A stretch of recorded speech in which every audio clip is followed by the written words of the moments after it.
तो एसआईआर पर यूपी से लेकर बंगाल तक सियासी घमासान जारी है। पश्चिम बंगाल में कुछ महीने बाद ही विधानसभा के चुनाव हैं। विधानसभा चुनाव में वोटर लिस्ट के शुद्धिकरण यानी एसआईआर का काम तेजी से चल रहा है। बंगाल में एसआईआर को लेकर सियासी घमासान छिड़ा हुआ है और इस सियासी घमासान के बीच चुनाव आयोग ने ममता बनर्जी सरकार के 7 अधिकारियों पर निलंबन की गाज गिरा दी है। इन सभी अधिकारियों पर चुनावी ड्यूटी में लापरवाही का आरोप लगा है।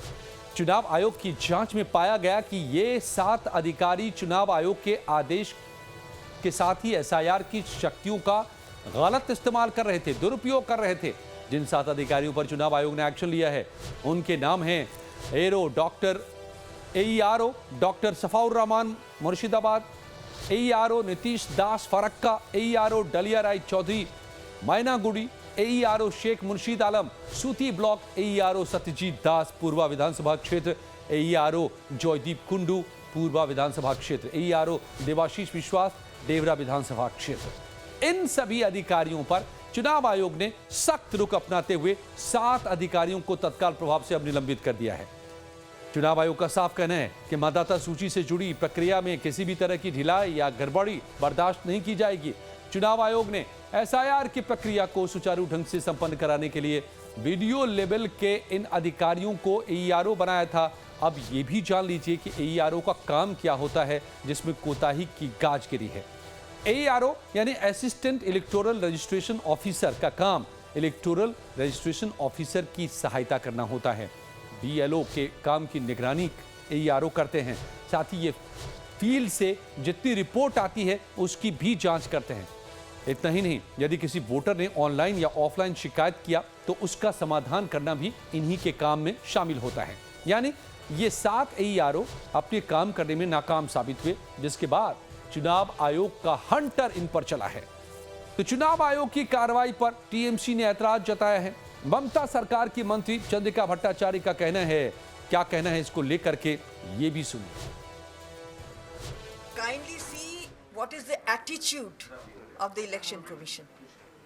Today is 16th February 2026 and a letter has been issued which is said to be a clarificatory letter. Clarification given to the Chief Electoral Officer of West Bengal, which was actually asked for by his letter dated I think 21st of January 2026. तो बंगाल में चुनाव आयोग की बड़ी कार्रवाई के बाद अब सियासत इस पर लाजमी है। बंगाल बीजेपी के प्रभारी मंगल पांडे ने बिना देर किए ममता सरकार पर सीधे हमला बोल दिया। निश्चित रूप से पश्चिम बंगाल के जो अधिकारी हैं वो पश्चिम बंगाल सरकार के अधिकारी कम ममता बनर्जी और टीएमसी के अधिकारी के रूप में काम करते हुए ज्यादा दिखाई पड़ते हैं। यह संकेत और संदेश है उन अधिकारियों के लिए जो चुनाव आयोग के निर्देशों का पालन न करके टीएमसी और अभिषेक और ममता बनर्जी के आदेश और निर्देश का पालन करते हैं।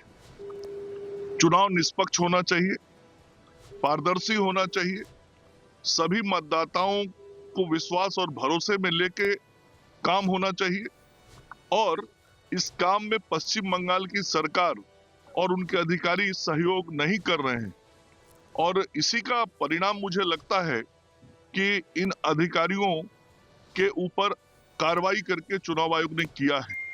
तो आगे आने वाले समय में जो पश्चिम बंगाल सरकार के अधिकारी हैं वो संभल जाएं, नहीं तो मुझे लगता है कि चुनाव आयोग को ऐसे ही कड़े निर्णय लेने पड़ेंगे। चूंकि चुनाव पारदर्शी होना चाहिए और ऐसा चुनाव होना चाहिए जिस पर जनता का पूरा भरोसा हो। और इस बीच केंद्रीय गृह राज्य मंत्री नित्यानंद राय ने भी बंगाल में चुनाव आयोग की कार्रवाई का समर्थन किया है और कहा है कि घुसपैठ को रोकने के लिए बंगाल में सही एसआईआर जरूरी है। एनडीए की सहयोगी एलजेपीआर ने भी चुनाव आयोग की कार्रवाई को बिल्कुल सही ठहराया है। देखिए, एसआईआर को बहुत ही चुनाव आयोग ने सोच समझकर लाया है और ममता बनर्जी जी पश्चिम बंगाल में घुसपैठियों के आधार पर राजनीति करना चाहते हैं और घुसपैठियों को मदद कर रहे हैं, जो न पश्चिम बंगाल के हित में है न देश के हित में है। और घुसपैठिए पश्चिम बंगाल के युवाओं के रोजगार पर, उनके पेट पर लात मार रहे हैं, भारत की जमीन को नुकसान पहुंचा रहे हैं। और तुष्टीकरण वह भी सत्ता के लिए, सत्ता देश के लिए होना चाहिए, विकास के लिए होना चाहिए। नियम प्रक्रिया है जो इलेक्शन कमीशन एक स्वतंत्र संस्था है। मुझे लगता है कि अगर ऐसा निर्णय लिया गया तो कुछ सोच समझ के लिया गया। तो चुनाव आयोग की ये कार्रवाई एसआईआर के खिलाफ ममता बनर्जी को सीधा संदेश है कि कैसे ममता बनर्जी के अधिकारी चुनाव आयोग की अवहेलना कर रहे हैं। सुप्रीम कोर्ट में ममता बनर्जी एसआईआर के खिलाफ लड़ाई लड़ रही हैं और उनके अधिकारी सरकार के सुर में सुर मिलाते हुए एसआईआर की प्रक्रिया को पलीता लगा रहे हैं। बंगाल में एसआईआर की प्रक्रिया में लगे बीएलओ पर लगातार हमले भी हो रहे हैं। ताजा मामला नादिया जिले से सामने आया है, जहां पर एसआईआर एक्सरसाइज के दौरान बीएलओ पर हमला कर उसे गंभीर रूप से घायल कर दिया गया। बीएलओ अली साहेब पर तब हमला हुआ जब वो कालीगंज इलाके के एक गांव में स्पेशल इंटेंसिव रिवीजन यानी एसआईआर के तहत वोटर डेटा में लॉजिकल गड़बड़ियों के मामले को वेरीफाई करने गए थे। एसआईआर पर सियासी घमासान बंगाल से लेकर यूपी तक इस वक्त जारी है।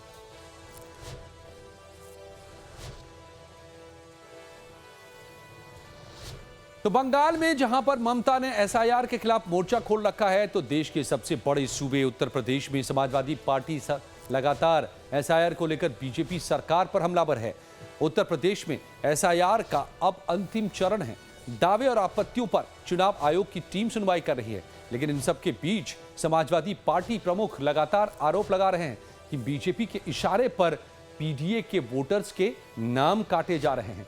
अखिलेश ने फॉर्म 7 के जरिए बड़ी संख्या में गांव-गांव में वोटरों के नाम कटवाने के आवेदन देने का बीजेपी पर आरोप लगाया है। समाजवादी पार्टी प्रमुख अखिलेश यादव ने इस मामले को लेकर चुनाव आयोग से दखल भी देने की मांग कर दी है। एक्सरसाइज एसआईआर की होगी तो फॉर्म 7 की जरूरत क्या है? फॉर्म 7 की जरूरत क्या है जब तुमने इतनी बड़ी एक्सरसाइज कर ली एसआईआर की? अज्ञात इसलिए क्योंकि जिनके नाम फॉर्म 7 पर दर्ज हैं वो स्वयं पढ़ना लिखना तक नहीं जानते। वो मैंने उदाहरण दिया आपको, नंदलाल जी वाला, जो पढ़ना लिखना नहीं जानते हैं। तो कई उनसे फॉर्म 7 दस्तखत करा रहे हैं या नकली दस्तखत करा रहे हैं अपने व्यक्ति से। तो आप खुद सोचिए नंदलाल से क्यों भरवाया।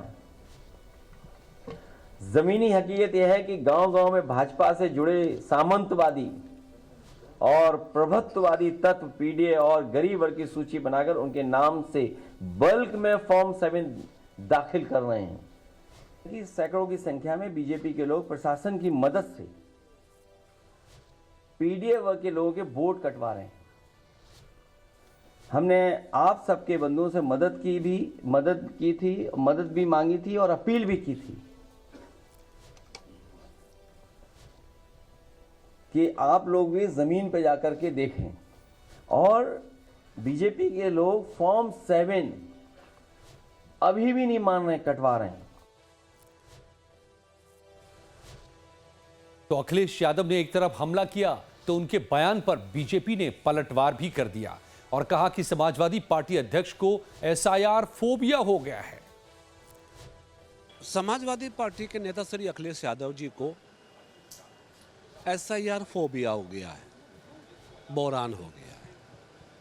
उनको सोते जागते उठते चलते बस एक ही चीज़ लगती है कि उनके वोट कट रहे हैं, पीडीए के वोट कट रहे हैं। उनको भी मालूम है, देश और प्रदेश को भी मालूम है कि एसआईआर विषय केंद्र और प्रदेश सरकार का नहीं है।